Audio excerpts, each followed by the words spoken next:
Hello there and welcome back to Bhanzu classes. I hope you are doing wonderful. Now let me start this session by asking you a very simple question, and that is, what are numbers? Yes, you definitely be knowing about the numbers, right? Numbers like 0, 1, 2, 3, 4 and so on. Okay, now I want you to think about the numbers like 0 and 1 specifically. Do you think there are any numbers that lie between 0 and 1? Now, to your surprise, let me tell you, yes, there are numbers that lie between 0 and 1. Let me tell you a story.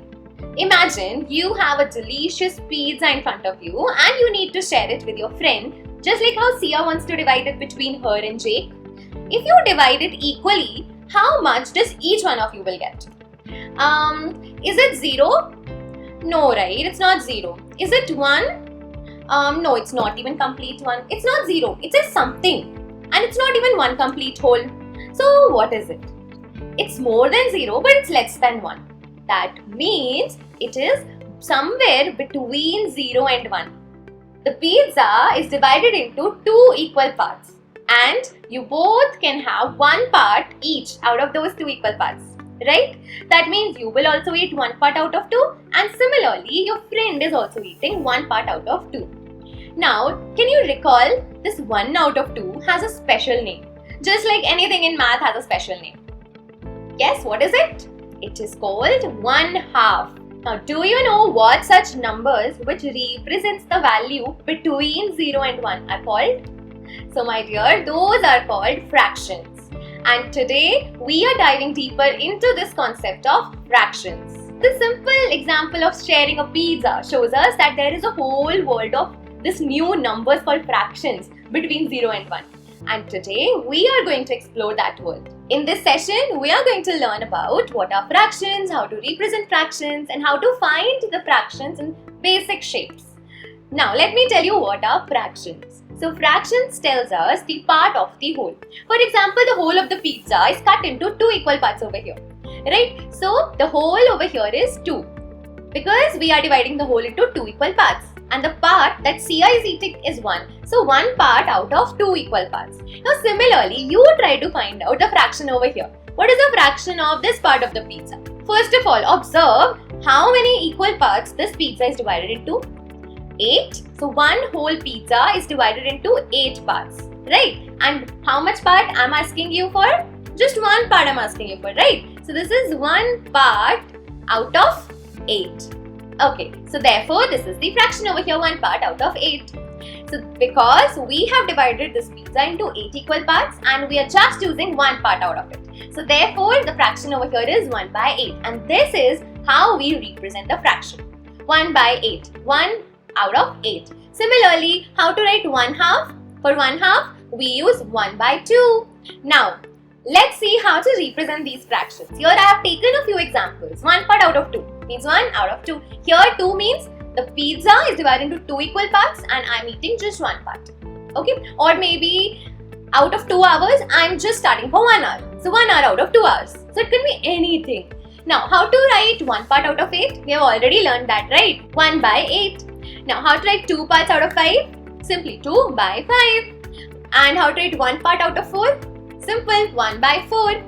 Now, instead of calling them by such big sentences, 1 part out of 2, 2 parts out of 5, we can call them simply like 1/2, 1/8, 2/5, 1/4. And do you remember 1/4 also has a special name called 1/4? If you recall from your previous grade, you're definitely going to observe that this is called 1/4.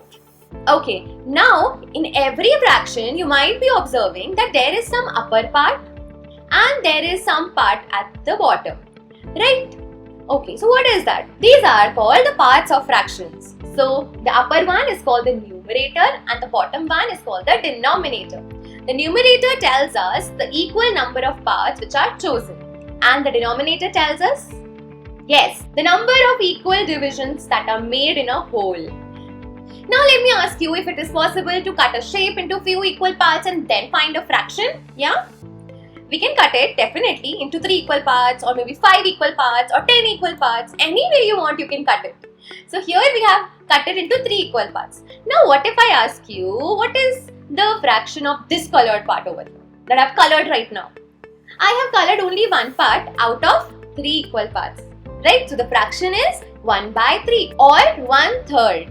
And similarly, what is the part of fraction which is not colored here? That is also 1/3 because only one part is not colored out of 3 equal parts. Great. Similarly, you can also make fractions on your own. For example, I got 99 marks out of 100. This is also a fraction, right? Nobita gets 50 marks out of 100. That is also a fraction. Okay, now let's look at the applications of fractions. At where do we use fractions in our real life? In the flags, have you seen the equal divisions in the flag? Can you find the fraction of blue part in these flags? So here we can see 3 equal divisions are done. Means the denominator is 3. And we have to choose only the blue part. And blue part is only one part out of those 3. Therefore, the fraction is 1/3. Similarly, here as well, the fraction is 1/3. Cool, no?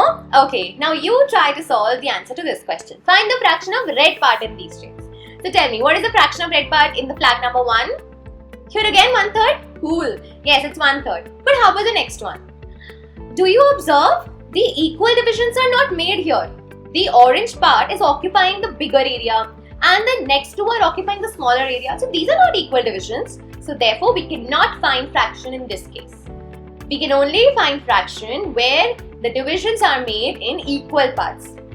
Now let's practice a few more questions. So quickly tell me, what is the fraction of colored part in each of the following? You can pause the video, try out this question on your own. Okay, here 2 parts are colored out of 3 equal parts. So therefore 2/3 is the answer. In the next one, how many parts are colored? 3, right? Out of how many? 4. So 3/4 is the answer. Okay, in the last 2, let's check for the red one. So the red portions take 5 parts out of the 6 parts. Therefore 5/6 is the fraction of red colored part. And the last one, what is that? It is 4 by 8, right? Or I wonder, out of 2 columns, 1 column is completely colored, right? So we can also call it 1 by 2 because out of 2 equal columns, 1 column is completely colored. So that means the same thing. Now, figure out the fraction in these shapes. Yes. Can you observe unequal divisions in these shapes? If yes, then definitely we cannot find fractions because of the unequal divisions.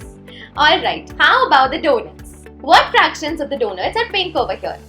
Out of 6 equal donuts, 3 equal donuts are pink, right? So the fraction is 3 out of 6 or 3/6.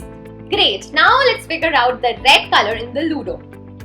So out of 4 equal divisions, the red color only occupies 1 part out of 4, right? See, in real life objects also you can find the fraction. Now it's time to summarize whatever we have learned today. So we have learnt about fractions. That fractions can only be found in the shapes where equal divisions are made. Now, what is a fraction? Fraction represents part out of whole. So it has 2 things, the numerator and the denominator. Numerator tells us the number of parts that you are having. And the denominator tells us the equal number of parts the whole is divided into. Now it's your time to spark your curiosity and figure out some fractions around yourself in some shapes. I'm gonna see you in the next session. Till then, take care. Bye-bye.